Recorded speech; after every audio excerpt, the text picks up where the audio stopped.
Bueno, les doy la bienvenida a todos, a los que conozco, a los que no conozco, algunas caras conocidas veo, otras no, ¿sí? Hoy vamos a compartir puntualmente, sobre astrología y eneagrama, ¿sí? Es un tema que me piden mucho de que hable. Yo hablo más de astrología así en las redes, ¿no? Hablo más de astrología que de eneagrama. Pero bueno, también integro el eneagrama en, digamos, en más puertas adentro, en el sentido de no tanto en las redes, sino más bien en las formaciones, en los cursos. Obviamente también yo, como psicoterapeuta integrativa, discípula de Claudio Naranjo, es una piedra fundamental dentro de mi trabajo, tanto como docente como también en el ejercicio, digamos, de la psicoterapia como terapeuta. El trabajo con la psicología del eneagrama. Entonces hoy vamos a trabajar, o mejor dicho, vamos a introducirnos, ¿sí? Vamos a introducirnos no solamente en ambos lenguajes simbólicos, sino en la mirada integrativa. Esto es lo que a mí me interesa por sobre todas las cosas, transmitir. El trabajo integrativo entre la astrología y el eneagrama. Poder comprender cómo el abordaje en el trabajo, digamos, psicoespiritual, llamémosle, el abordaje desde la cosmovisión astrológica o a través del lenguaje simbólico de la astrología y el eneagrama son caminos absolutamente complementarios. Así lo ha sido en mi camino, en mi experiencia, desde que me fui introduciendo en estos lenguajes, y así lo voy desarrollando. Y cada vez, a medida que voy avanzando yo, digamos, en mi camino, obviamente primero en mi experiencia personal, en mi desarrollo personal, y también en mi tarea, ¿sí? En mi actividad vocacional, voy dándome cuenta y encontrando nuevas relaciones en que, digamos, me voy dando cuenta cómo, y de nuevas maneras, estos dos lenguajes simbólicos ancestrales que mucho tienen en común, y hoy vamos a tocar sobre esto, vamos a hablar sobre esto, generan precisamente un complemento a la hora del trabajo psicoespiritual. Bien, fundamentalmente esto se da a partir de una noción fundamental, básica, y es que la astrología, digamos, el trabajo psicoespiritual a nivel individual que hacemos con la astrología está basado en la carta natal, ¿cierto? Energía innata. El trabajo con el eneagrama y el camino que desarrollamos para encontrar el eneatipo con que vamos a trabajar refiere a la estructura, digámosle, la estructura del carácter que se forma a partir de las experiencias postnatales, ¿sí? Entonces, acá vemos ya un complemento, lo innato y lo justamente que se va desarrollando en razón de ser humanos luego del nacimiento, ¿sí? La astrología y el eneagrama, repito, son dos lenguajes simbólicos ancestrales, muy, muy antiguos, ¿sí? Absolutamente complementarios a la hora del trabajo psicoespiritual. Y desde ahí partimos, ¿sí? Voy a compartir una presentación que armé como para también ilustrar y trabajar visualmente, porque considero siempre que a la hora de integrar conocimiento simbólico es necesario justamente que el ojo esté visionando y pensando también en imágenes.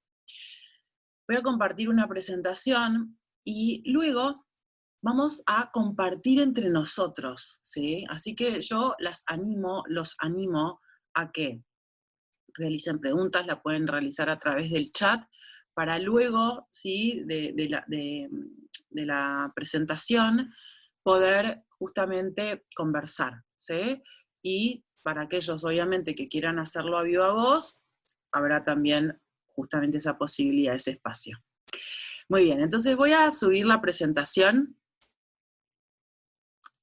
Entonces, partimos de la alquimia, ¿sí? Partimos por la alquimia. ¿Por qué? Acá estamos viendo una ilustración también muy antigua, aproximadamente 1500, 1600. Hermes Trismegisto es quien aparece aquí. Si no me equivoco, estas ilustraciones de Mayer, un alquimista también, o una persona que se dedicó muchísimo a los grabados alquímicos en esa época.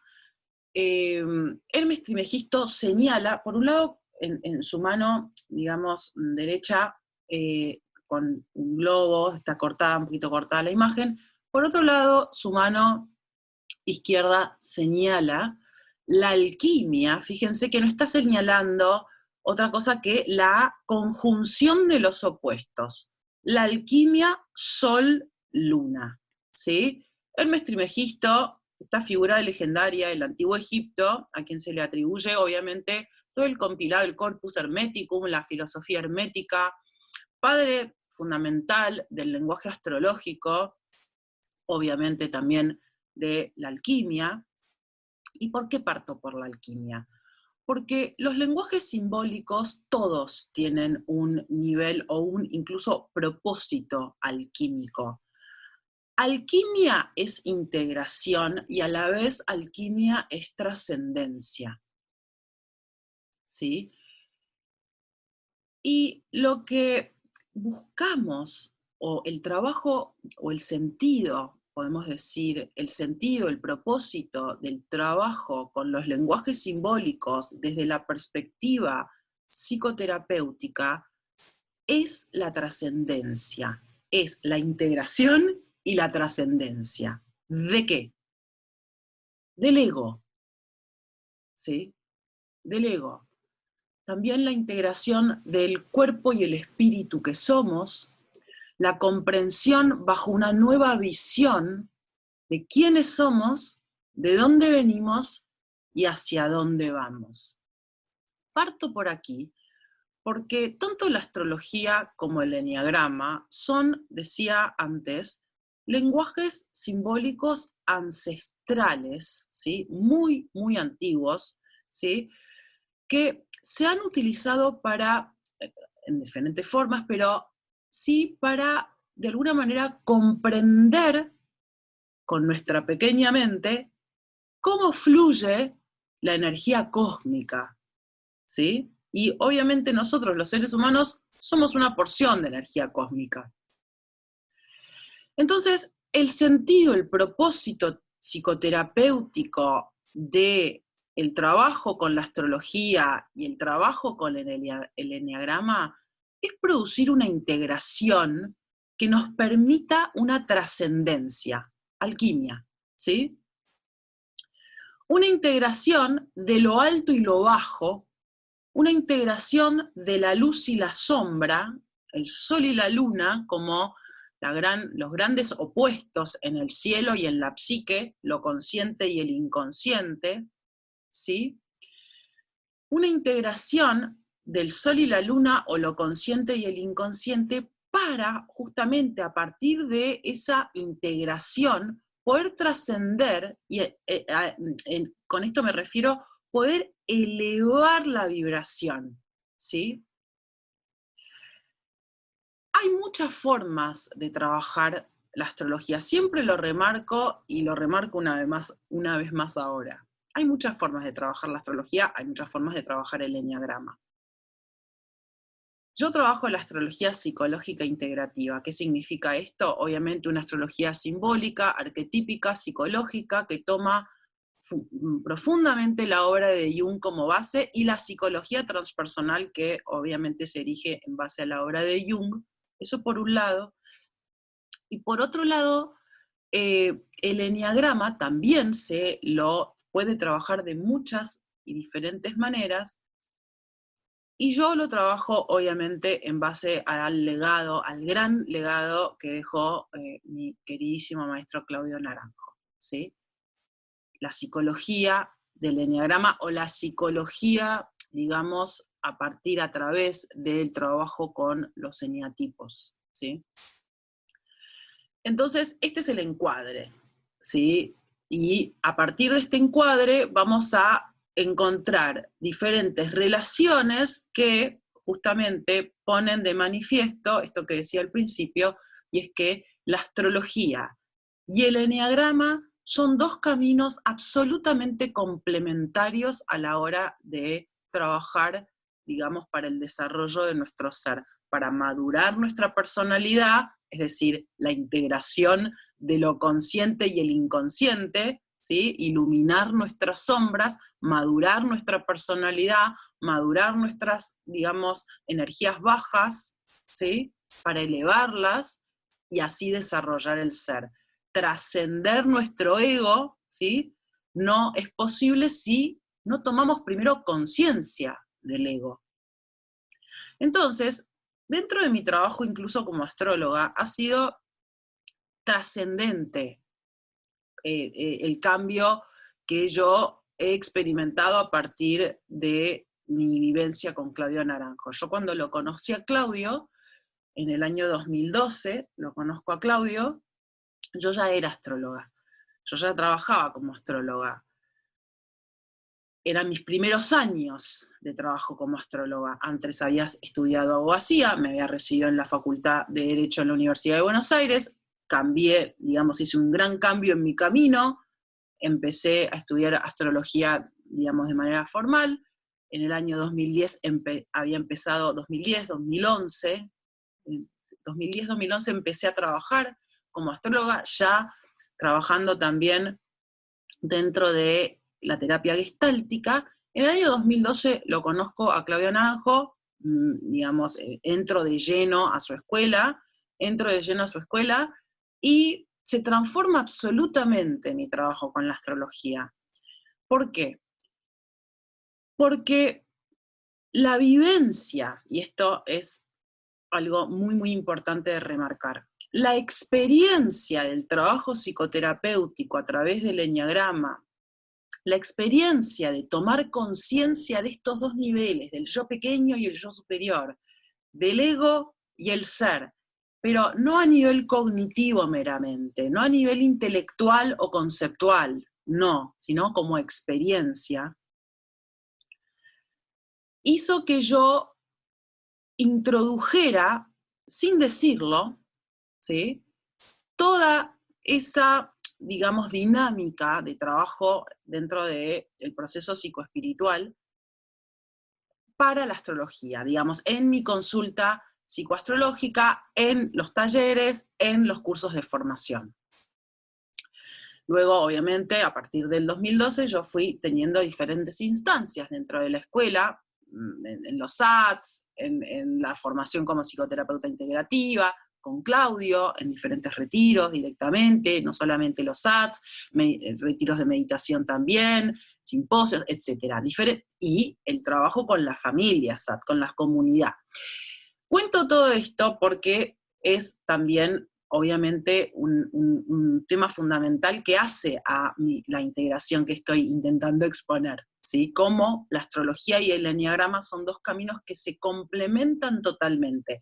Lo veo dentro de mi mundo astrológico, digamos, mis colegas, mis compañeros, mis compañeras, dentro del mundo astrológico, y lo veo también dentro de digamos, mi mundo eneagrámico, ¿no?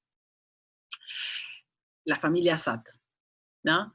Entonces, cuando yo tejo puentes, ¿no?, entre ambos mundos, me doy cuenta lo que nutre al pensamiento arquetípico, digamos, si estoy hablando con una astróloga, un astrólogo, nutre muchísimo el trabajo diferente que se hace de análisis y experiencia a la luz del eneagrama, y viceversa también. Dentro de la familia SAT, cuando tengo la oportunidad de trabajar con la carta natal, ¿no?, de algunos de mis compañeros o compañeras, y obviamente compartimos profundamente el trabajo con el eneagrama, se nutre muchísimo la comprensión también incluso de los desafíos que tal o cual eneatipo nos trae.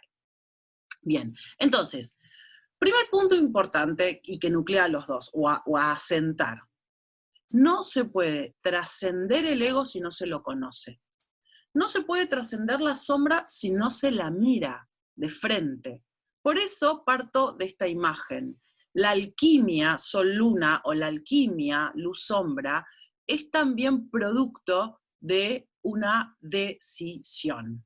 La decisión, justamente, primero la decisión por la autenticidad y la decisión, la fuerza puesta en pos del proceso, un proceso de transformación y de crecimiento real, ¿sí?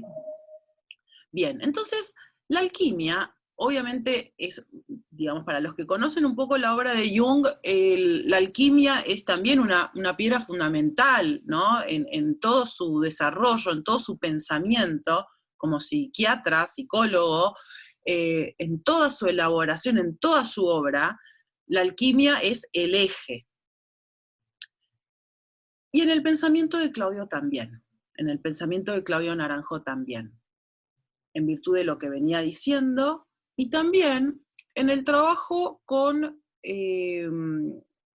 cualquier lenguaje simbólico, para que el trabajo con el lenguaje simbólico tenga un sentido terapéutico, lo voy a repetir, se trabaja a partir de la intención, ¿sí? La intención de crear una alquimia, es decir, de hacer una integración de lo que se ve y lo que no se ve, lo que tengo, digamos, consciente y lo que no está dentro de mi espectro, digamos, consciente. Entonces, la alquimia, y por eso esta imagen, la alquimia es una palabra, ¿sí?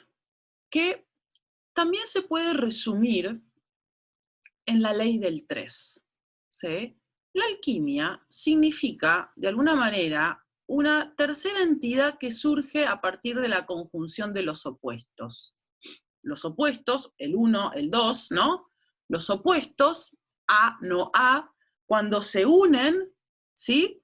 Se produce justamente una nueva vida, una nueva entidad, una trascendencia de esa polaridad, ¿sí? Por eso el triángulo. Y por eso también la ley del 3, que toco ahora porque vamos a volver con esto cuando hablemos de la estrella de 12 puntas, que es la base de la astrología, el zodíaco, me estoy refiriendo al zodíaco, y la estrella de 9 puntas, que es el eneagrama, el símbolo del eneagrama. Ambos dos saberes están estructurados en base a la ley del 3, la alquimia, ¿sí? La alquimia. Y es más, dentro de mi investigación en lenguajes simbólicos, que va más allá de la astrología del eneagrama, integro el I Ching, integro también el tarot, ¿sí? Fundamentalmente esos, además de los sueños, la ley del 3 es lo que estructura a todos los lenguajes simbólicos, ¿sí?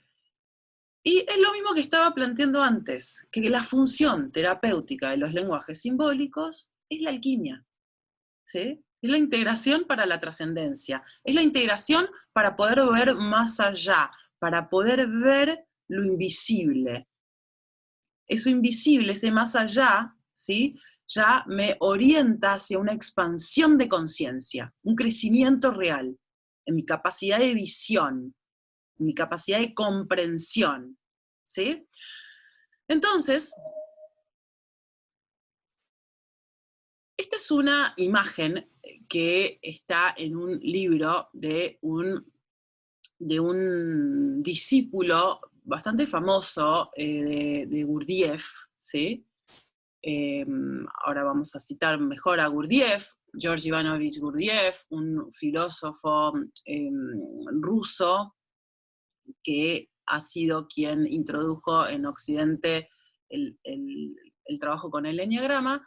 Rodney Collins, ¿sí? Rodney Collins se llama este autor, esta imagen está dentro de su libro El desarrollo de la luz, ¿sí? Y Rodney Collins era discípulo de Gurdjieff y Ouspensky, y su madre era astróloga. Por eso esta imagen me gusta mucho digamos, compartirla, porque de alguna manera engloba, integra la visión o el sentido del trabajo que se hace con ambos dos lenguajes simbólicos. Para pensar en términos de lenguajes simbólicos es necesario pensar en imágenes, en conceptos y abrirnos a la abstracción. ¿Sí? Abrirnos a la abstracción.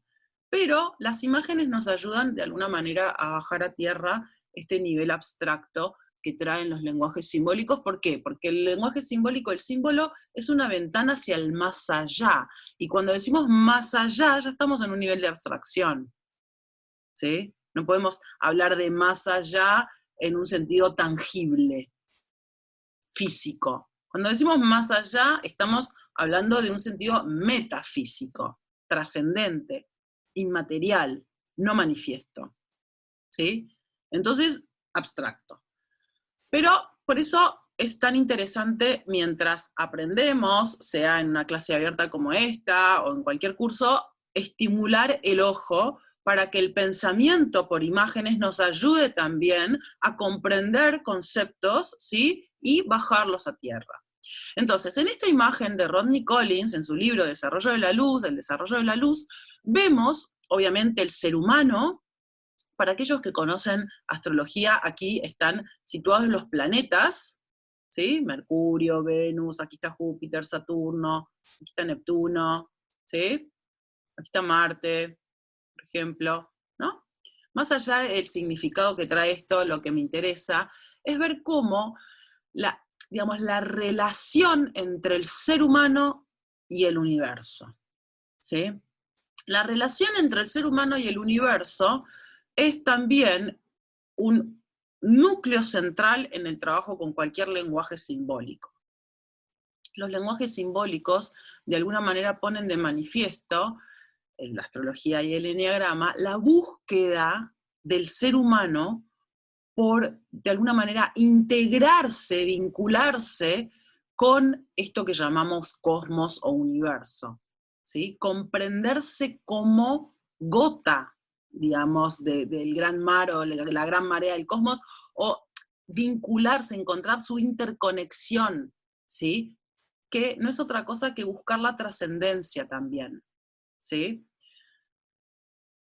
Bien, esta es una imagen, un poquito retocada por mí, pero es una imagen bastante conocida de Robert Flood, también un alquimista, y se dedicó muchísimo al arte alquímico, ¿no? En el 1500.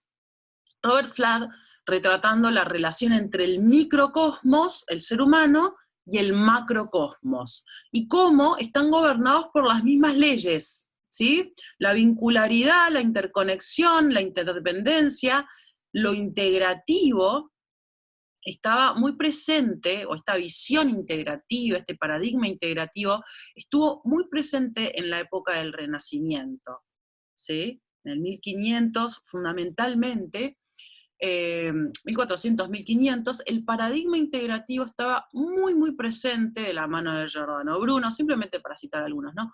Pero la búsqueda de la vincularidad y de la correspondencia entre el ser humano y el universo y las leyes que nos gobiernan, tanto a nivel humano, microcosmos, como en el macrocosmos, es justamente una búsqueda que de alguna manera pone al ser humano lo orienta a desarrollarse íntegramente, desarrollar su psique, desarrollar la conciencia, ¿sí?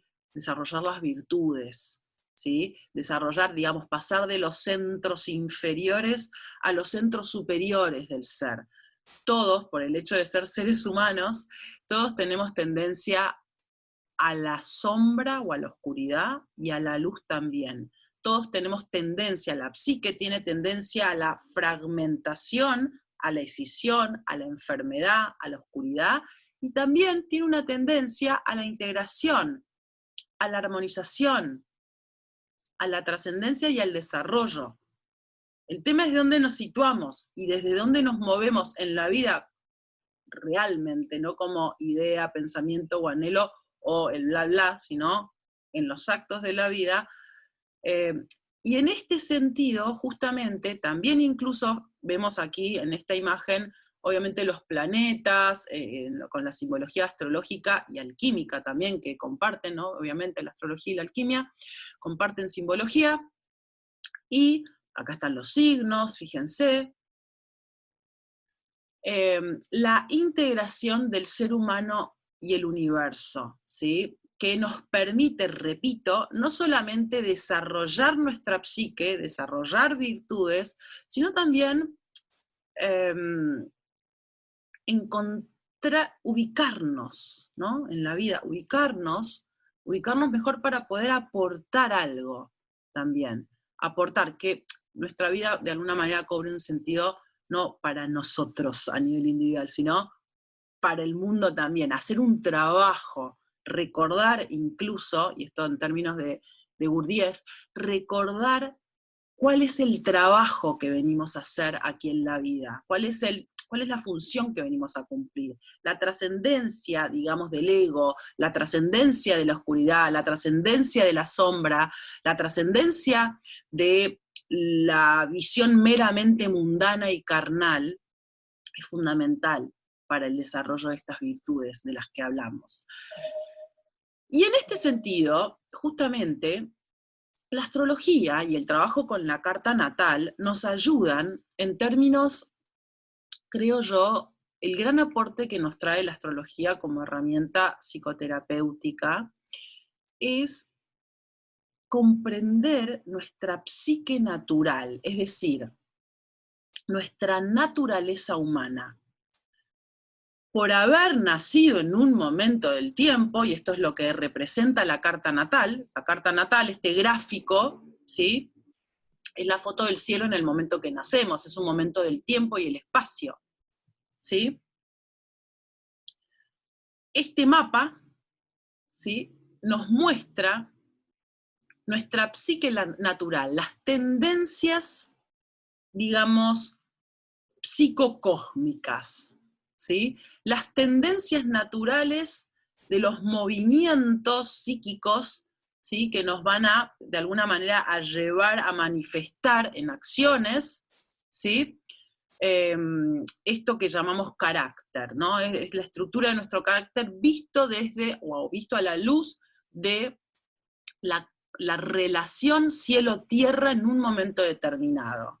¿Sí? Por eso decía antes, la carta natal, la astrología y el trabajo con la carta natal como principal herramienta de la astrología psicológica, nos trae justamente una información respecto a nuestra energía innata. Por haber nacido en este momento del tiempo, es decir, ¿qué significa nacer? Nacer significa asumir un cuerpo, asumir una individualidad, es decir, respirar por los propios medios, ser una entidad independiente dentro, obviamente, de todo este cosmos, ser una individualidad, un individuo, una individua, ¿sí?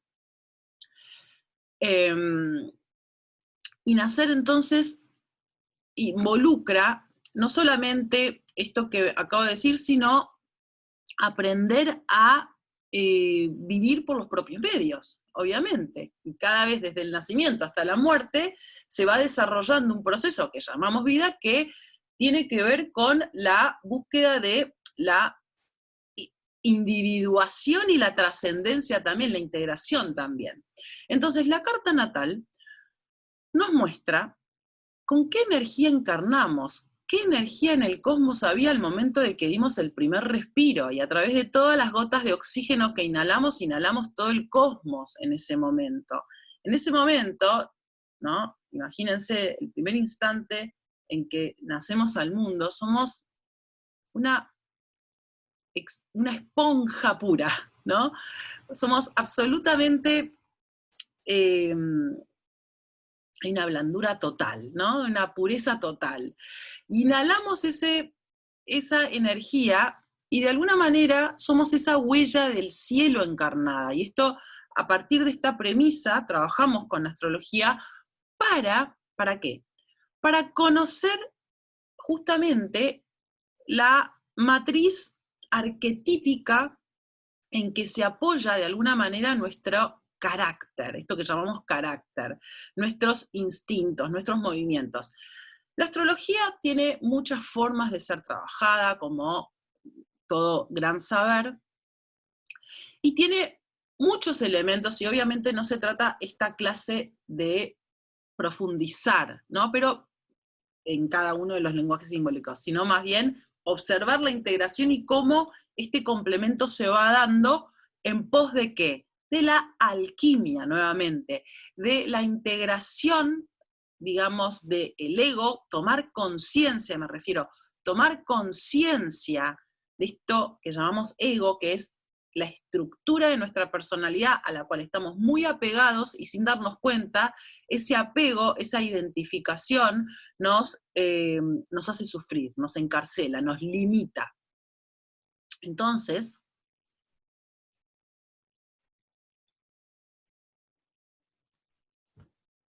a ver, un momentito. Entonces,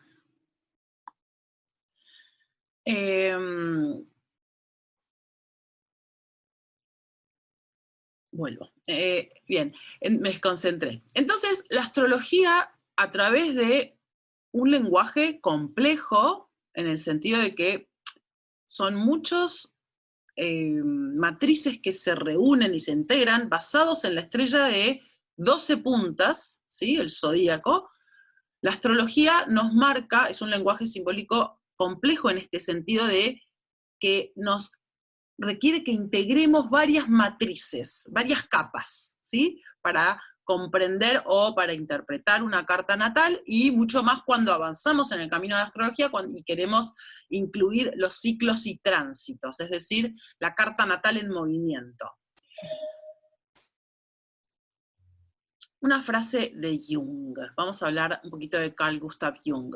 El astro de tu nacimiento es una estrella errante y en transformación. Estas, ay, niño de lo venidero, son las maravillas que darán testimonio de que eres un Dios verdadero. Esta frase de Jung está en su libro rojo, ¿sí? Y es una frase que denota, obviamente, el proceso alquímico que necesitamos hacer a partir de la contemplación, la comprensión de la carta natal, el astro de tu nacimiento, la carta natal, ¿sí? Muestra, de alguna manera, Jung, con esta frase, que más que identificarnos con nuestra carta natal, que es lo que mucho se hace dentro del mundo de la astrología, incluso la astrología psicológica, más que buscar una identificación, el sentido alquímico, por ende psicoterapéutico y espiritual, tiene que ver con la trascendencia, con buscar a partir de nuestra condición humana, porque no somos perros, no somos plantas, somos seres humanos, y estamos dotados por el don, potencialmente, de la conciencia, poder transformar aquello, digamos, aquellas pulsiones inconscientes, no solamente en conscientes, sino poder justamente a través de este proceso vivir nuestra divinidad, es decir, nuestro aspecto divino, el ser conciencia. Esto es lo que dice en la segunda parte de la frase. Estas, ay, niño de lo venido, esta se refiere a la transformación, ¿no? Esto de observar la estrella errante y en transformación dará testimonio de que eres un Dios verdadero, dará testimonio de que eres conciencia, dará testimonio, es decir, podrás experimentar a través de la búsqueda de transformación y trascendencia que eres mucho más que un animal, ¿sí? Por el hecho de ser humano, ¿sí?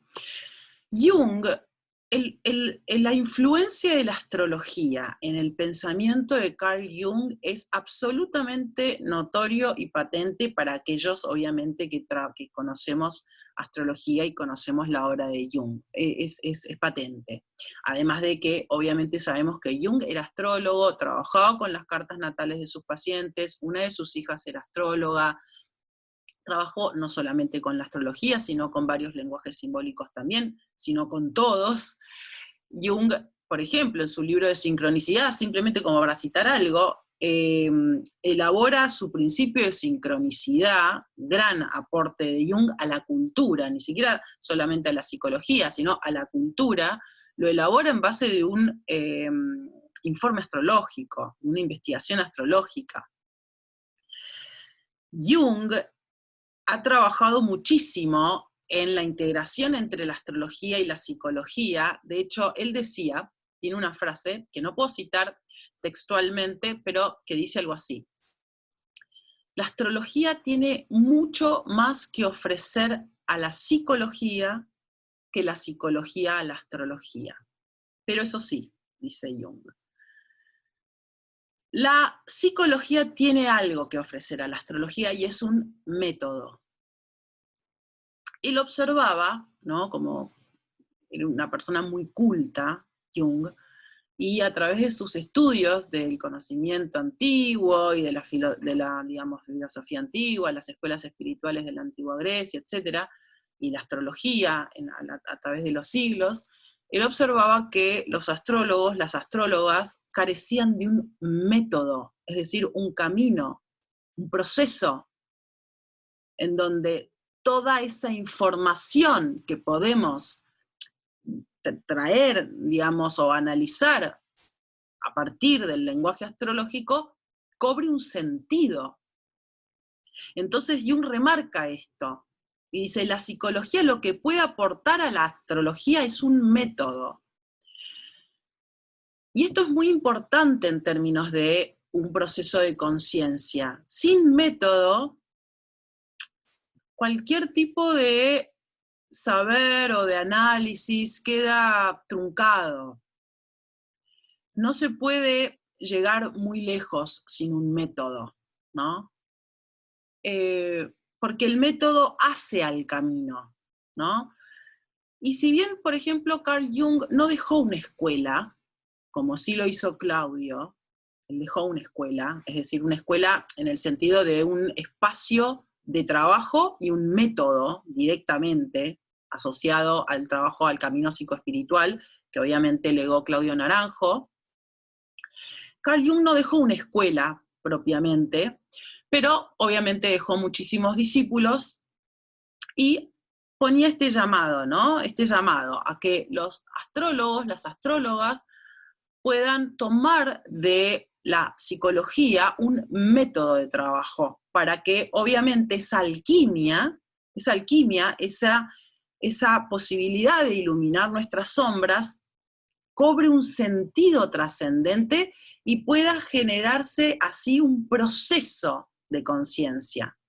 Porque la conciencia, esto que llamamos conciencia, no es un momento, ¿no?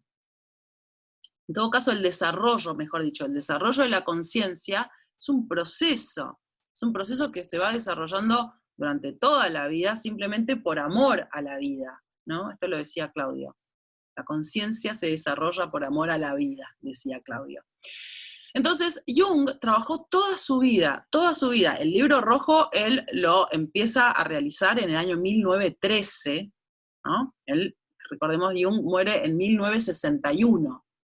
Toda su vida trabaja con la astrología, toda su vida trabaja con los lenguajes simbólicos, y de hecho, la astrología, digamos, lo que hoy nosotros hacemos, o yo obviamente particularmente, pero muchos astrólogos que nuclean la astrología como herramienta, digamos, psicológica, tanto en una cuestión meramente de investigación, como también en relación a un proceso terapéutico.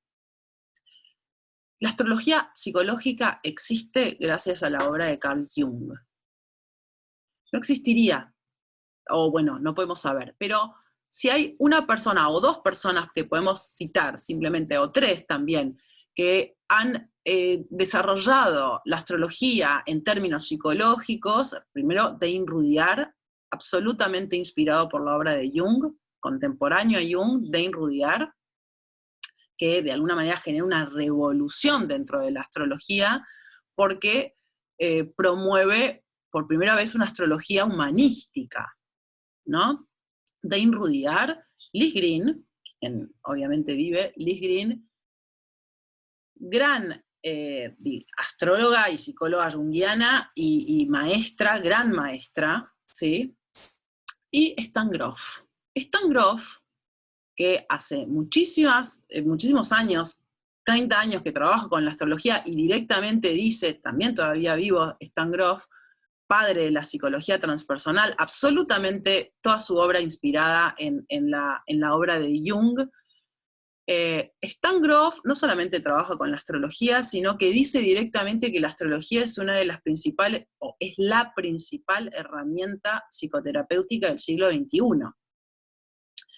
Entonces, gracias a la obra de Jung, no solamente su desarrollo dentro del marco psicológico está totalmente influenciado por la astrología, sino que dio vida a una forma nueva de trabajar la astrología psicológica, la astrología para iluminar las sombras y desarrollar un camino que en términos junguianos llamamos el proceso de individuación, ¿sí? Observar a la psique en movimiento también, y eso lo hacemos mucho los astrólogos, las astrólogas, a partir también del trabajo con los ciclos y tránsitos, y el proceso justamente de individuarnos, encontrar nuestra vocación humana y desplegar este don que tenemos todos los seres humanos potencialmente disponible, que es la conciencia, es decir, aprender a andar en conciencia, vivir a conciencia, ¿sí?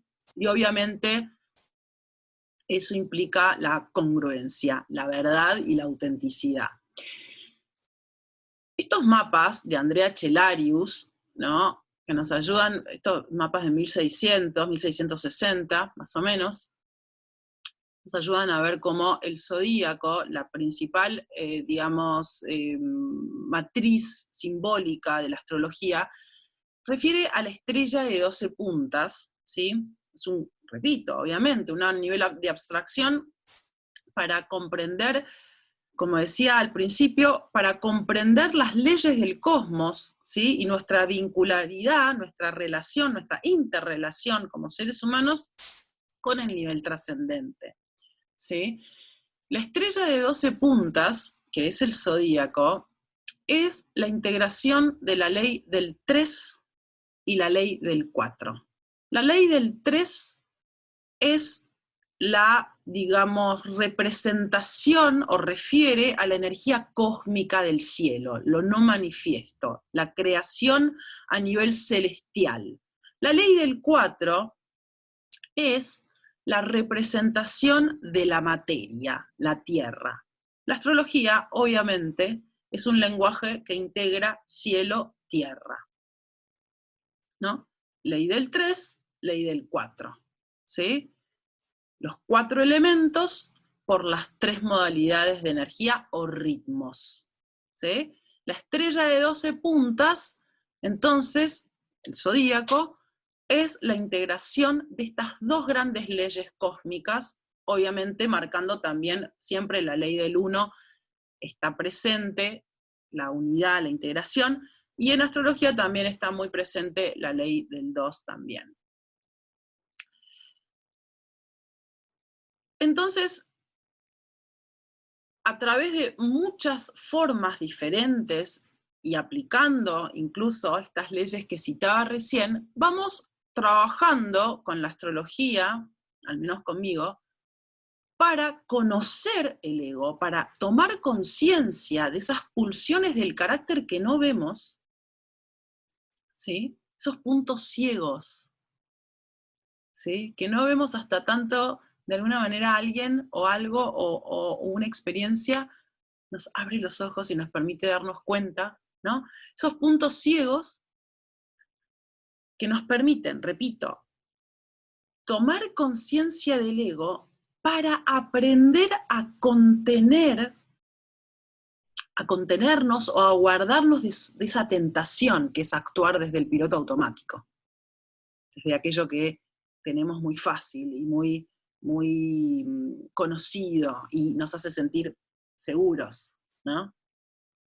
Este es el gran trabajo que hacemos, digamos, con la astrología, con el enneagrama también, pero hablando de astrología, se trata de justamente conocer mi carta natal para conocer la matriz instintiva, los comportamientos justamente que me llevan a repetir y repetir y repetir, y me limitan a repetir un patrón, y no me permiten también incluso abrir el campo y ser más libre en relación a mi forma de estar en la vida, ¿no? Entonces buscamos desidentificarnos también de esa matriz que se repite y se repite y se repite, esos patrones, movernos del patrón.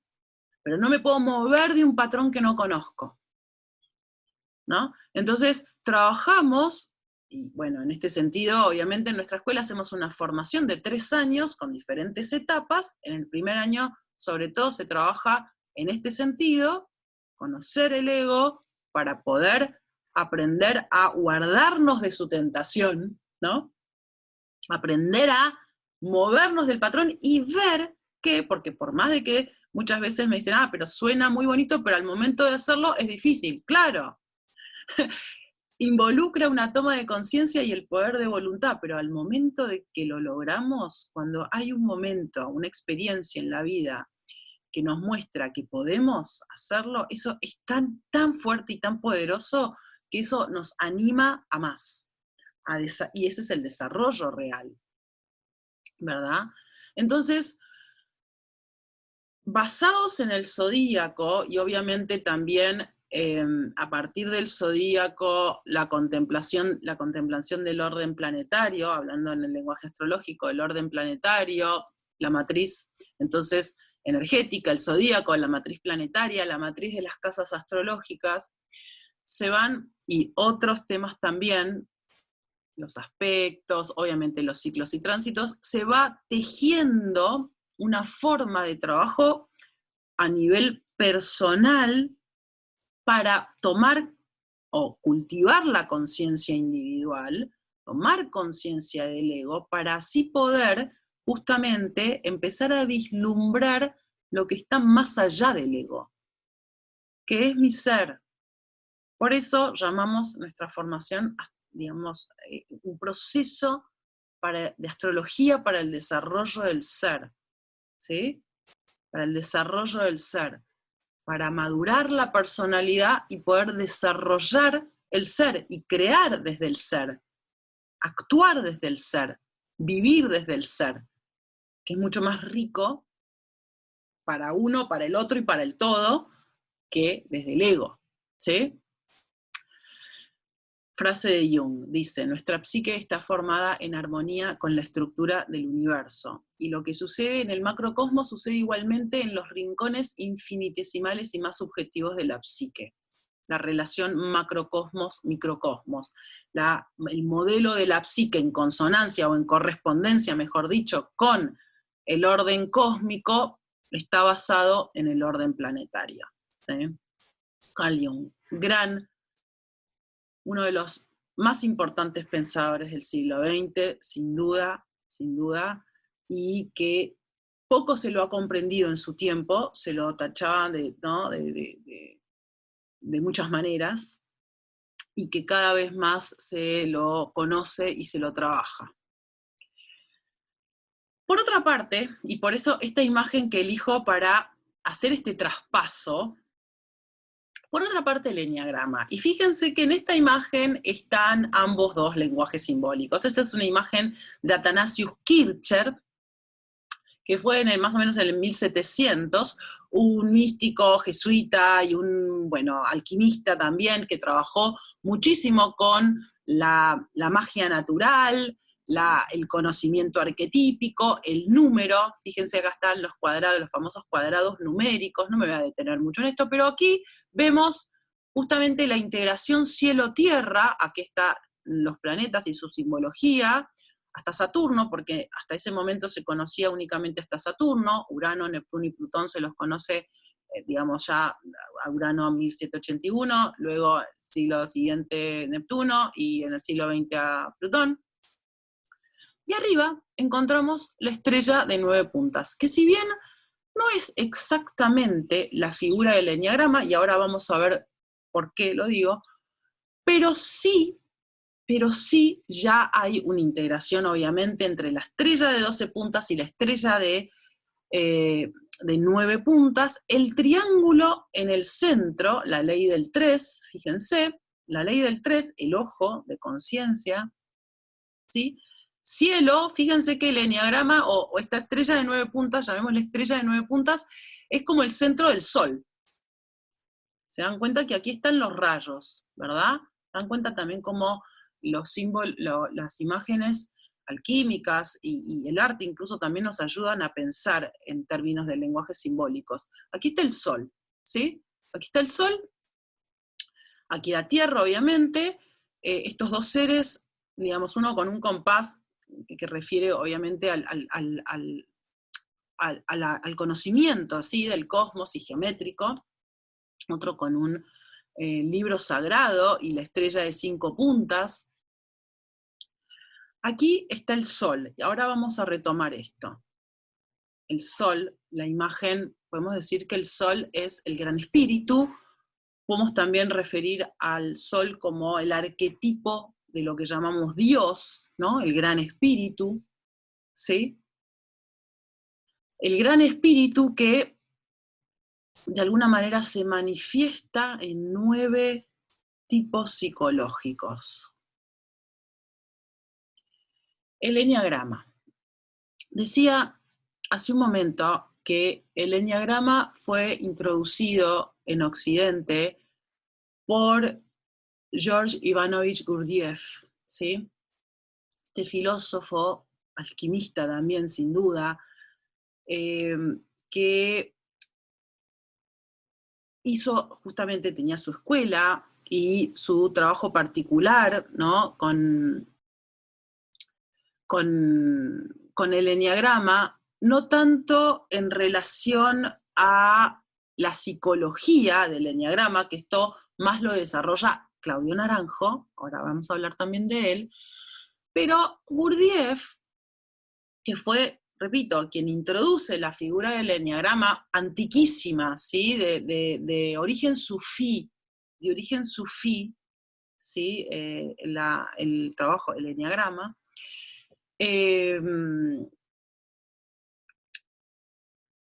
Gurdjieff lo introduce y lo trabajaba mucho en relación al orden, a las leyes del cosmos, ¿sí? A la forma en que fluye la energía, a la relación entre incluso la matemática y la energía, la ciencia y la espiritualidad, ¿sí?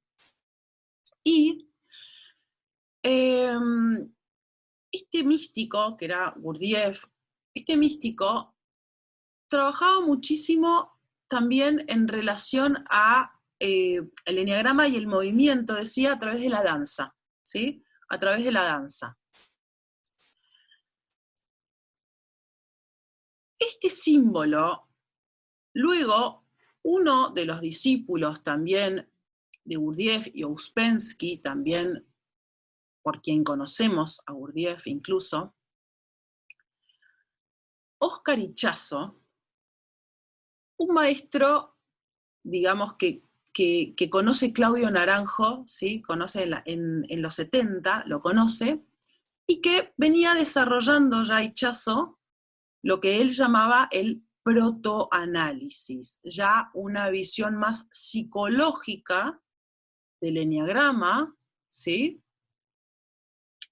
Una visión más psicológica en donde estos 9 tipos de energía, ¿sí?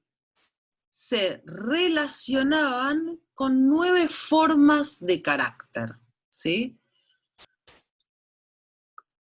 Gurdjieff entonces enseñaba el eneagrama no tanto a nivel, digamos, en un sentido de análisis psicológico, sino más bien también a través de los bailes sagrados, las danzas sagradas de Gurdjieff, lo trabajaba mucho como un símbolo vivo y dinámico, el movimiento, y la comprensión del orden cósmico y el orden terrenal, ¿sí? También incluso hay algo de astrología en todo esto, y Gurdjieff introducía temática astrológica. No quizás horoscópica, ¿no? Sino más bien en relación a las leyes del cosmos. Óscar Ichazo, una persona de origen boliviano, ¿sí?, que viaja por Medio Oriente, conoce las enseñanzas de Gurdjieff, vuelve a América y transmite, y con quien, digamos, Claudio se forma, da vida, de alguna manera, a una nueva forma de trabajar el eneagrama, ¿sí? A una nueva forma de trabajar el eneagrama, poniendo la mirada en justamente la estructura del carácter a trascender, ¿sí? Claudio lo conoce a Ichazo en Arica, más allá de él cuenta que al principio no le cayó bien, y más allá de estas cosas anecdóticas, él aprende su modelo de protoanálisis, pero lo trasciende también. Claudio ya para ese momento era psiquiatra, discípulo de Fritz Perls, el creador de la terapia Gestalt, uno de los principales, digamos, terapeutas gestálticos del mundo, Claudio Naranjo, ya en ese momento, en los años 70, ¿sí?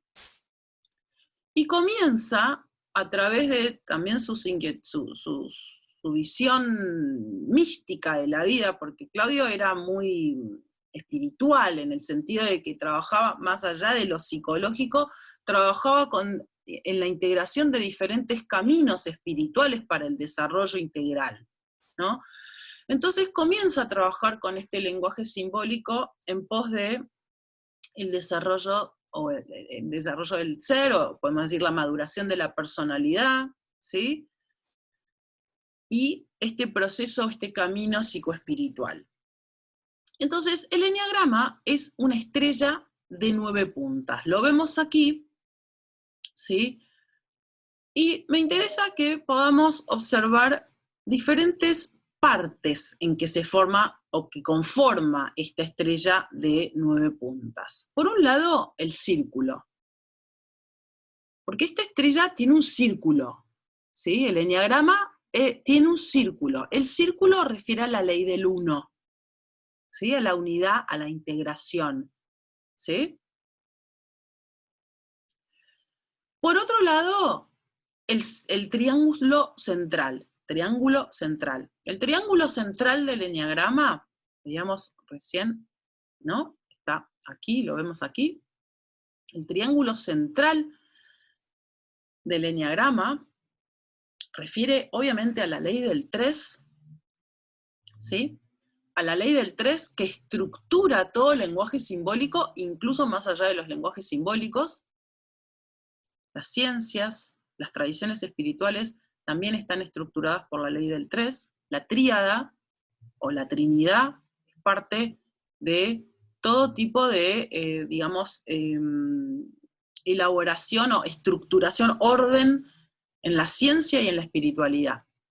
La ley del 3 aquí, el triángulo central, muestra, más allá de las palabras que ven ahí que refieren a los eneatipos 9, 6 y 3, muestran las fuerzas, las 3 fuerzas que representan la ley del 3, que es, en términos psicológicos, la aversión, ¿sí? Es decir, la acción que va, o la energía que va de adentro para afuera, la que va de afuera para adentro, ¿sí? Como una polaridad, y la neutralidad, ¿sí? Y la neutralidad. Este triángulo central, luego, aquí la ley del 3, relacionado al eneagrama, antes veíamos la ley del 1, la ley del 3, y luego se conforma, digamos, si intentamos con nuestros ojos hacer el ejercicio de quitar la visión de este triángulo central y del círculo, vamos a ver una estrella, ¿sí?, que refiere a la ley del 7, ¿sí? Refiere a la ley del 7. Y la ley del 7 refiere al proceso, al movimiento y al proceso. Entonces, este símbolo antiquísimo, de origen sufí, es una forma de trabajar la maduración de la personalidad, tomar conciencia del ego, de la estructura del carácter y la necesidad y cómo moverse para la trascendencia, visto desde otra, obviamente, desde otro ángulo, ¿no? Que me estoy refiriendo a que la astrología, visto desde otro ángulo. Este ángulo más tiene que ver con las experiencias postnatales. Entendemos, por ser seres humanos, todos, tenemos un ego.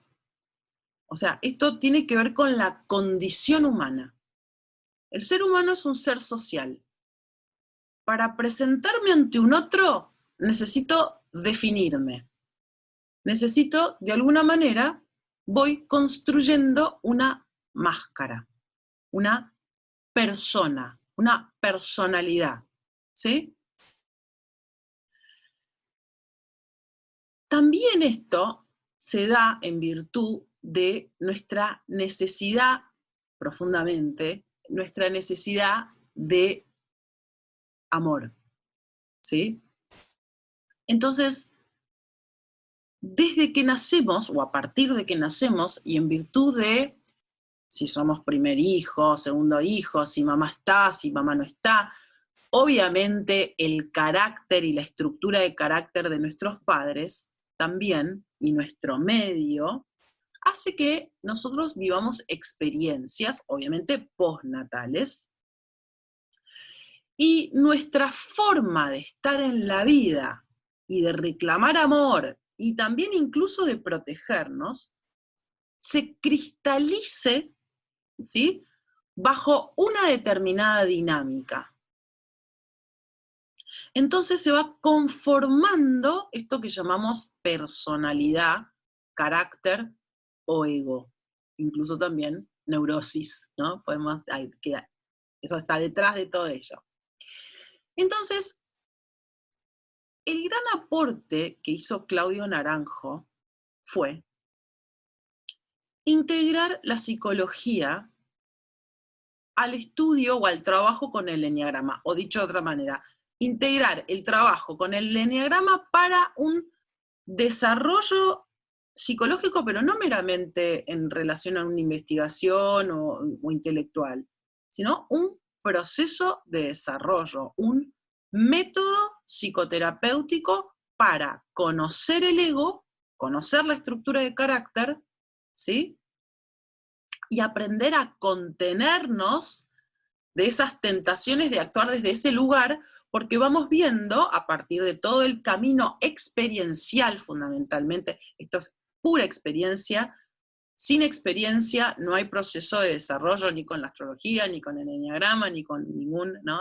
Es decir, todo el conocimiento en este sentido, tanto del eneagrama con la astrología, necesariamente tiene que ser experiencial, o incluir al menos la experiencia. Obviamente la teoría también ayuda cuando se trabaja, se integra luego de las experiencias. La experiencia entonces, en relación al camino psicoterapéutico, maduración de la personalidad que podemos hacer con el eneagrama, por un lado, tiene que ver con encontrar de qué manera se estructuró nuestra máscara desde pequeños, ¿sí?, a partir de las vivencias, ¿sí?, de qué manera, bajo qué máscara me he resguardado de alguna forma, ¿sí?, para reclamar amor sin que se, ¿no?, sin, o para cuidarme, ¿sí?, bajo qué forma de personalidad se enmascaró mi espíritu. Y digo esto porque, ¿se acuerdan que veíamos en la imagen en la imagen de Athanasius Kircher, la estrella de 9 puntas, como centro solar? El gran espíritu, de alguna manera, se cristaliza en el humano bajo una máscara. Y mientras yo no conozca esa máscara, no me la puedo quitar y vivir mi energía realmente espiritual. Es decir, el ser conciencia. Entonces, el trabajo que hacemos con el eneagrama es para justamente a través de todo lo que signifique y todo lo que implique este camino, poder aprender a quitarme la máscara en la vida, ¿sí? Al menos conmigo misma, ¿sí? Obviamente, si puedo también con el otro y con el mundo. Pero este es el sentido, ¿sí? A poder quitarme, aunque sea por un momento, la máscara y darme cuenta en esa experiencia que soy mucho más que eso, ¿no? En todo este proceso que se va viviendo, en todo este proceso de conciencia que se va viviendo a través de del trabajo psicoespiritual a la luz del eneagrama, vamos atravesando grandes aguas, ¿sí? Grandes experiencias, incluso de memorias del pasado, que de alguna manera nos llevaron a que instintivamente adoptemos tal o cual mecanismo de defensa. Y todo se trata de aprender, ¿sí? De aprender a reconocer el ego, como ciertamente como una oscuridad o una enfermedad o algo que nos obstruye, ¿sí? Algo que nos obstruye de vivir en plenitud, en libertad, en amor también, realmente.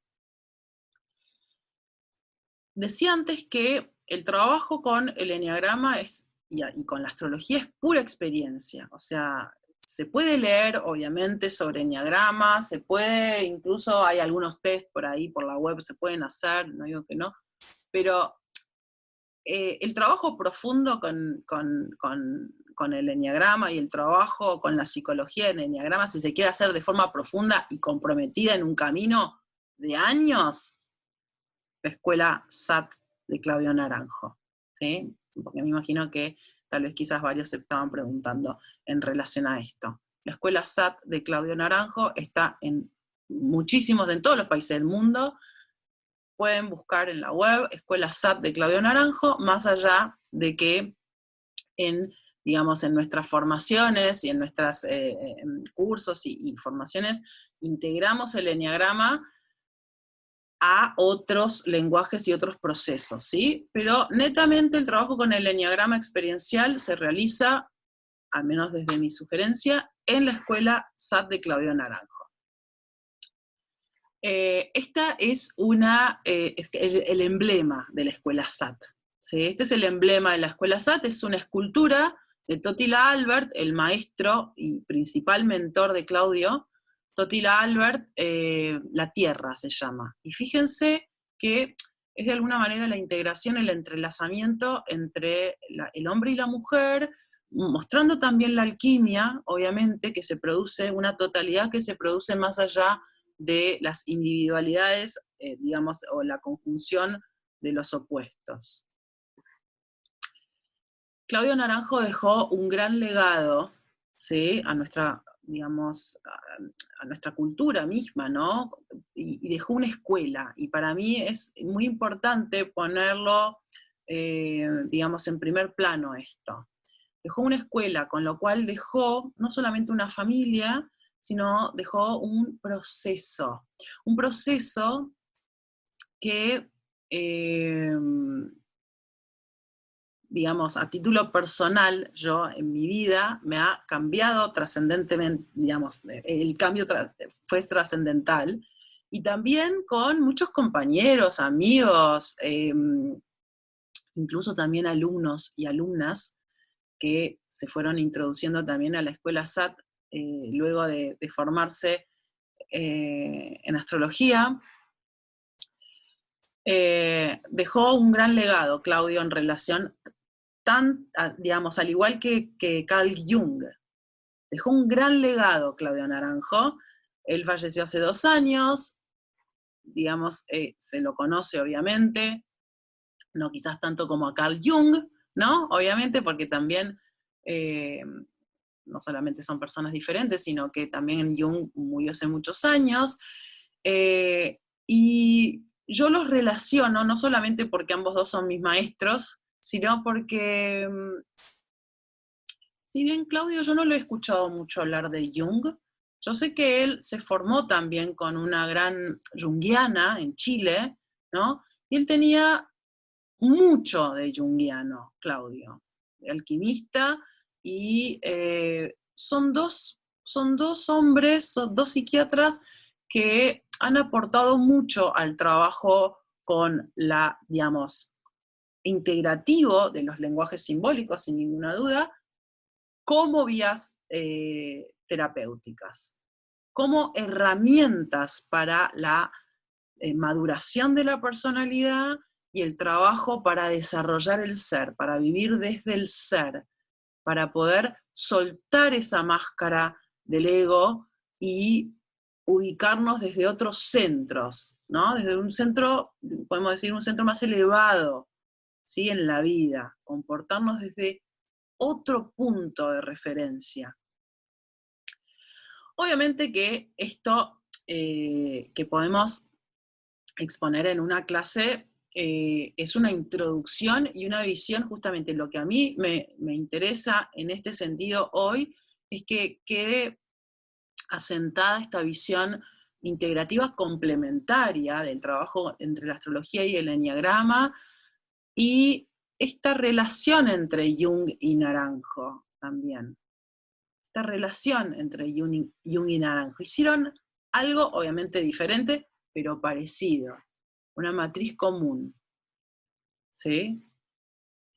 A Jung se lo conocía en su época, se le decían el mago de Zúrich, ¿no? El mago de Zúrich. En su época, obviamente, Jung era súper controvertido por los círculos de estudio y los círculos académicos, incluso lo echaron. Fue otra la época que vivió Claudio en este sentido, pero Claudio sin duda también era un mago, y en el sentido del alquimista, ¿verdad? Y mucho encuentro yo en común, aún, digamos, con obviamente sus claras diferencias. Muy bien. En nuestra escuela trabajamos, obviamente, de forma integrativa en relación a la astrología y el eneagrama, porque yo lo llevo, digamos, desde... Yo lo integro siempre en mí primero, y en mi forma de transmitir, sin duda están integrados, lo diga o no lo diga, lo ponga de manifiesto o no lo ponga de manifiesto. Bueno, me gustaría saber si alguien tiene alguna pregunta. Ahora voy a mirar el chat. Es una linda, es una linda, un lindo momento para compartir lo que se quiera compartir, comentarios, preguntas, consultas. A ver, Aníbal, ¿hay una forma confiable de sacar mi enagrama o saber cuál es? Muchas gracias por la clase. Aníbal, la manera en que uno conoce su eneatipo, ¿sí? Hablando propiamente, el eneatipo, ¿sí? Vendría a ser esta estructura en que se forma el carácter, como venía diciendo, y eso, según mi formación, ¿no?, en la escuela SAT, eso lo va descubriendo uno mismo en un proceso guiado por otros, ¿sí? Decía antes, hay algunos test en la web, no necesariamente, digamos, confiemos en esos test, porque son cálculos, ¿no? Nosotros somos mucho más que eso. Pero si te interesa, o a quienes les interese, también hay los talleres en la escuela de Claudio. No es que esté haciendo propaganda, no es que quiera hacer propaganda de la escuela de Claudio, ¿no? Pero es el lugar donde trabajar profundamente para conocer el eneatipo. Hay talleres de introducción, ¿sí? Talleres de introducción a la psicología del eneagrama o a la psicología de los eneatipos. Y ahí pueden trabajarlo directamente como para ir descubriéndolo.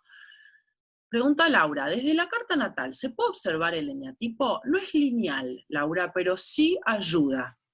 Sí ayuda, por ejemplo, yo cuando he tenido la oportunidad de colaborar en algunos retiros, en SATS, desde mi lugar de colaboración o de asistencia a los terapeutas, me ha pasado en algunas oportunidades en casos de personas que están en duda, si soy tal eneatipo, si soy tal otro, ver la carta natal ayuda. ¿Por qué? Porque hay tipos, no hablamos tanto de los tipos, digamos, de los eneatipos en sí, esto lo vamos a trabajar en una próxima clase abierta. Vamos a seguir con este tema en las clases abiertas.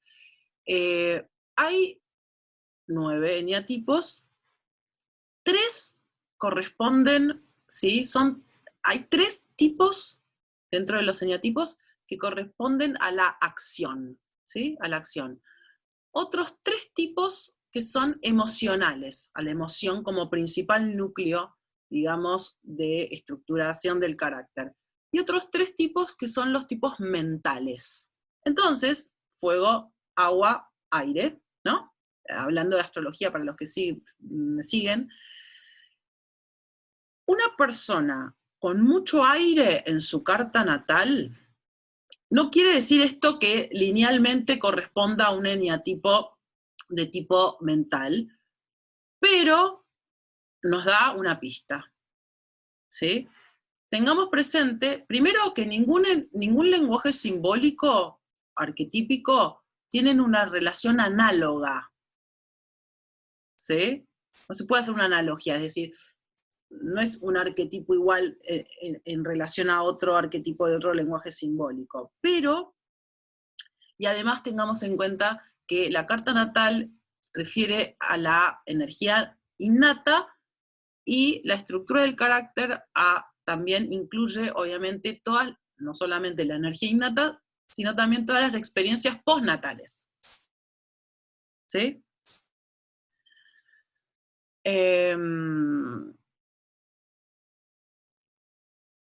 Entonces, todo esto, obviamente, bueno, la semana que viene estamos empezando un nuevo máster en nuestra escuela, un máster en simbología, digo porque hay varias preguntas en torno a esto, y vamos a estar trabajando obviamente en la integración entre la astrología y el eneagrama, y también otros lenguajes simbólicos como el tarot y el I Ching. De esto se trata este programa de 8 meses, es un programa de especialización, es un programa abierto a personas con o sin experiencia previa en estos lenguajes simbólicos, ¿sí?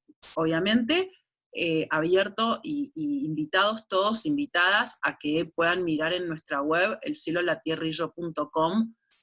Ahí van a encontrar todo el programa detallado del máster. Son clases quincenales, ¿sí? Son clases quincenales, no todas las semanas, son clases quincenales, y también incluye este programa de 8 meses, un espacio que llamamos Laboratorio de Simbología. Más allá de las clases quincenales, vamos a tener un espacio de desarrollo y prácticas para experimentar los lenguajes simbólicos y su integración. Hay muchas formas de trabajar cada uno de los lenguajes simbólicos, lo vengo remarcando desde que empezamos la clase.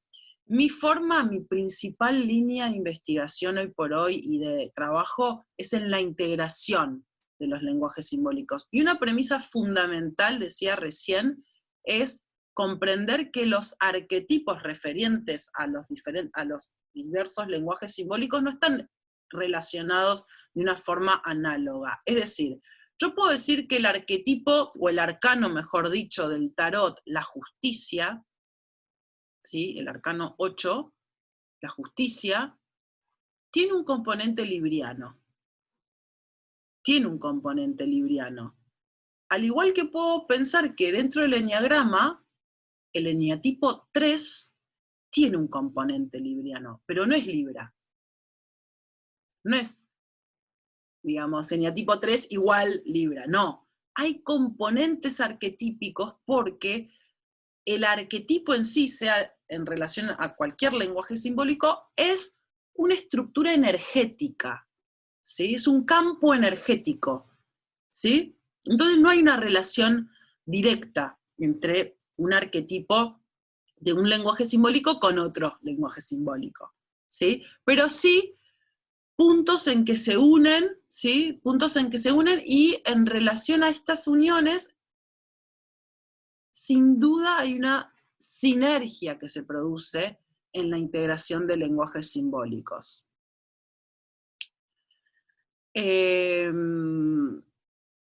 Silvia Zelowski, un abrazo fuerte, veo acá tu mensaje, muchas gracias, qué lindo verte, Silvia, desde Chile, muchas gracias, gran, gran maestra.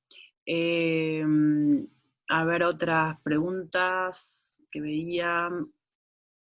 Decía Silvia, justo, me imaginé que podría producirse una relación entre una fijación del eneagrama y o algunos signos del zodíaco. Es una pregunta, bien, a ver, los eneatipos, estas estructuras de carácter, ¿sí?, que veíamos antes, quedan como fijados, estas estructuras se fijan a través de una tendencia a la acción, ¿sí?, una tendencia a la acción.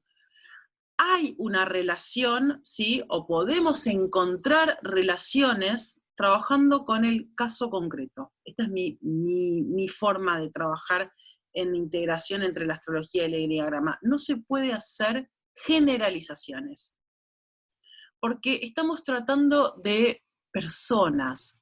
Y tanto, a ver, muchas veces dentro de la escuela SAT, ¿no? Decimos, ay, porque yo soy un 1, o yo soy un 2, o yo soy un 3. Yo no soy el eneatipo, yo soy mucho más que el eneatipo. En todo caso, trabajo esta estructura de carácter que llamo eneatipo para desarrollar conciencia de mi ego y trascender esos patrones, digamos, negativos. Pero ojo con identificarnos, ¿no?, con tal o cual arquetipo. Ahora bien, por eso digo, cada caso merece ser tratado, ¿no?, como particular, ¿no? Por eso es difícil, al menos para mí, no digo que para otros, hacer este tipo de generalizaciones, ¿sí? Porque el mapa, así como la carta natal, ¿no? El mapa no es el territorio, o sea, la carta no es la persona, la carta, ¿no? Bueno, lo mismo con el eneatipo. Incluso dentro, por más de que, por ejemplo, yo en mi caso, cuando encontré la estructura, digamos, de mi tipo a la luz del eneagrama, hay muchas personas que van de uno a otro, otros no, yo no. Y aún así hay cuestiones dentro del eneatipo que identifico y otras, digamos, que veo en relación a mis comportamientos y otras que no. ¿Sí? Entonces, caso por caso. Elizabeth dice, desde Uruguay, ¿en dónde me puedo hacer mi carta natal confiable? Bueno, me puedes escribir, si estás en Uruguay, te puedo atender aquí en mi espacio, Elizabeth. Otro mensaje, gracias Carolina por este valioso taller. ¿Has visto alguna relación entre el ascendente, signo lunar y signo solar y las flechas de centro y de centre del eneatipo? Lo mismo que decía recién. No, no. Y esto no, yo no, al menos, yo no. No lo vería desde este lugar porque además las líneas, ya vamos a trabajar, obviamente esto es una clase introductoria en relación a la integración de la astrología y el eneagrama, decía hace un rato que vamos a hacer una segunda clase en relación a este tema, una clase abierta.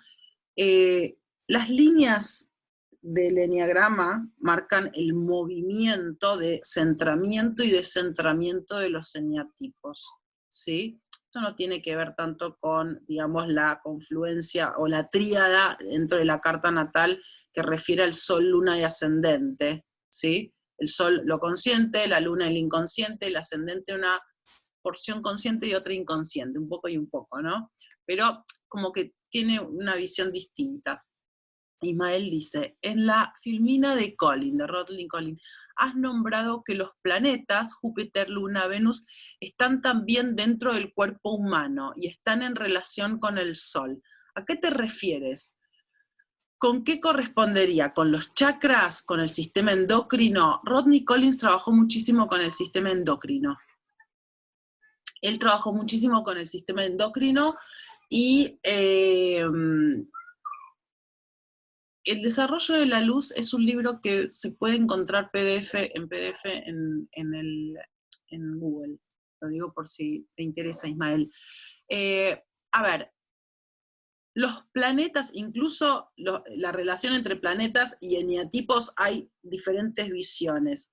Yo no me caso con esta generalización, ¿sí? Asimilar, por ejemplo, Neptuno al eneatipo 2 o Saturno al eneatipo 1, porque si bien hay algo de ese arquetipo, lo dije hace un momento, puede haber algo del arquetipo Saturno ligado al arquetipo, digamos, del eneatipo 1, totalmente que sí, pero no la totalidad. Entonces, esta tendencia que tenemos todos de decir, bueno, entonces el eneagrama, ¿no? El eneatipo 1 igual a Saturno. No es así el lenguaje simbólico y arquetípico. Trabajar la integración de lenguajes simbólicos requiere de poder observar las diferentes matrices arquetípicas, ¿sí? Los puntos de conexión y otras cosas que no son análogas, ¿sí? ¿Se entiende esto? Entonces, también en relación a esta pregunta que hacía Ismael, la ubicación de los planetas en el cuerpo se pueden ver desde distintas maneras, ¿sí? Incluso también la relación de los signos en el cuerpo, ¿sí? Los signos en el cuerpo, pero depende el pensador también, depende el pensador. Sí es cierto que Rodney Collins trabaja mucho en ese libro en relación al sistema endocrino. Daniela dice, gracias Caro, yo estuve en la escuela de Claudio en Argentina y soy 2, y tiene mucho que ver con mi luna en Leo, en principio lo conecté con eso, claro, porque la luna en Leo, la luna tiene que ver con el inconsciente, digo, astrológicamente hablando, los mecanismos de defensa. Luna en Leo igual orgullo, el orgullo como justamente núcleo fundamental de, digamos, del mecanismo de defensa, y el eneatipo 2, digamos, lo llamamos orgullo, porque es el núcleo fundamental, digamos, en que se fija la personalidad para, de alguna manera, protegerse, entre comillas, protegerse, mecanismo de defensa, sí, totalmente. Luna en Leo y el eneatipo 2 tienen una gran relación, lo cual no quiere decir que toda luna en Leo sea un eneatipo 2, ¿sí? Euge dice, gracias Caro, ansiosa de pensar el máster. Qué bueno, Euge, sí, yo también, contenta y muy contenta con este nuevo programa en la escuela, un programa que cuento, ¿no? Representa para mí un gran paso poder estar al momento, digamos, en un momento de poder transmitir, ¿no? A otros esto que vengo experimentando e investigando desde hace más de 8 años, ¿no? Y es como, todo tiene su momento para mí. Por ejemplo, el otro día me preguntaban algo que ya me pidieron, ¿y cuándo haces un seminario de sinastrías? ¿Y cuándo? Obviamente todo no se puede dentro del mundo de la astrología y la simbología y nada, ¿no? Pero este tema de la integración de lenguajes simbólicos me mueve hace muchísimo tiempo. Trabajar con la simbología también, la mitología, es decir, la filosofía simbólica, siempre con un sentido de, digamos, trabajo psicoespiritual, y estoy muy contenta de poder dar inicio a este programa. Todos invitados, invitadas, para los que les haya interesado, les interese esta integración, miren el programa.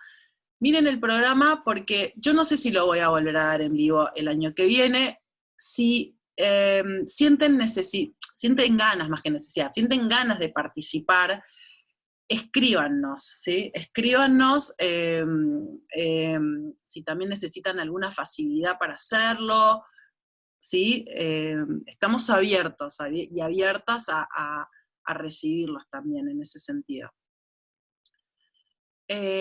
Octavia dice, hola, entiendo que son complementarios. No sé si referías a los eneatipos y signos del zodíaco. ¿Podrías darnos un ejemplo más concreto? Complementarios el eneagrama y la astrología. He estado pensando en la relación entre el eneatipo de la madre y el signo lunar. Bueno, claro. El eneatipo de la madre, no sé a qué te referís, Octavia, tal vez es el arquetipo de la madre, lo que estás... o tal vez la estructura de carácter a la luz del eneagrama de la madre de una persona y el signo lunar, Bueno, por eso hay muchas relaciones que se pueden hacer, pero en un nivel, digamos, cuando estamos hablando de lenguajes simbólicos, en donde ya están involucrados, ya tenemos involucrado un nivel de abstracción per se, para hablar propiamente y hacer un análisis real de un caso, se necesita trabajar con esa persona, en el caso de que se quiera trabajar con una persona, su carta, ¿sí? Y herramientas que nos ayudan a identificar la estructura de su carácter a la luz del eneagrama. Alberto pregunta, yo tengo a Marte dominante en mi carta natal y el elemento que más tengo es fuego. Soy eneatipo 1. Bueno, tiene mucho sentido, teniendo presente que los eneatipos de arriba, los superiores, tienen que ver con el elemento fuego, ¿no? Entonces, por eso, más aún cuando con este comentario remarco esta relación que no es de correspondencia total entre muchas veces que se hace entre los planetas y los eneatipos, ¿no? Saturno, por ejemplo, que muchas veces se lo asocia al eneatipo 1 porque tiene algo en relación al eneatipo 1, Saturno, algo, pero no es un planeta de fuego.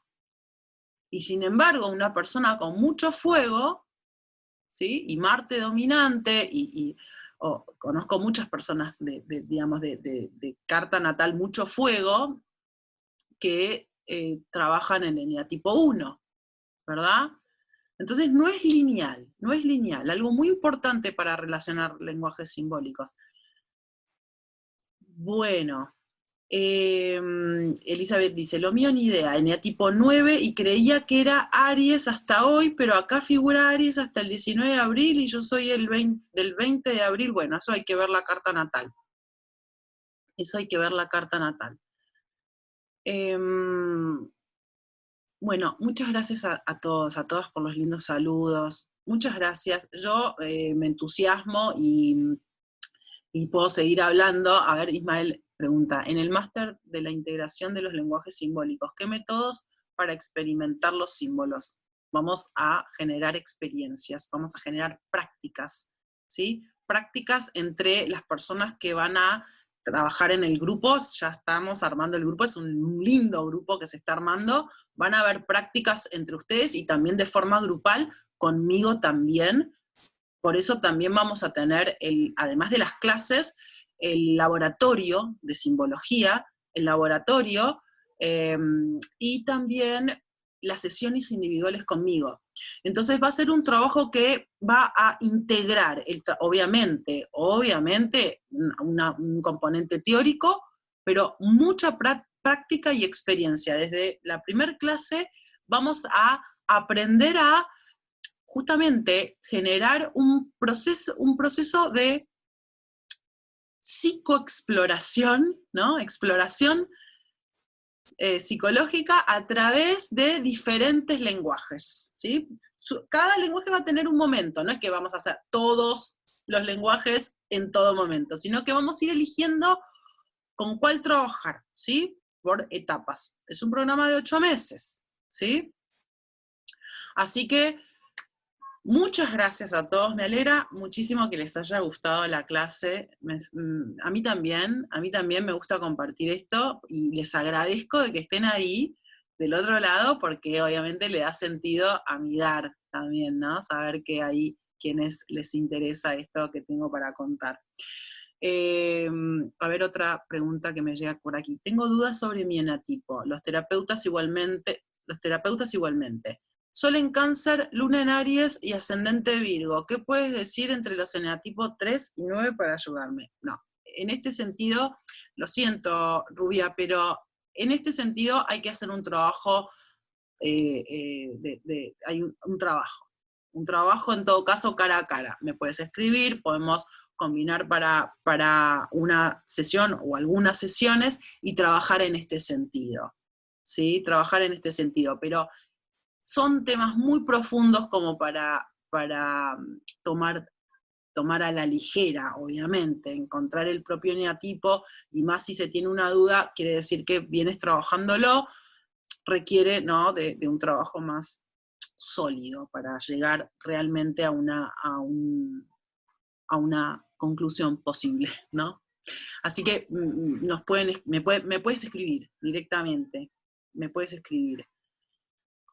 Bueno, me alegro muchísimo, los lindos comentarios, y les agradezco nuevamente. Vamos a estar compartiendo una nueva clase abierta en un tiempito sobre astrología y eneagrama, dando continuidad a esto, ¿sí? Pero bueno, para todos aquellos que quieran sumarse al máster, bienvenidos sean. Yo muy contenta de poder iniciar pronto ese programa. Muchas gracias, que tengan buena tarde, buena noche también, o buenos días para aquellos que vean la grabación. Un abrazo fuerte.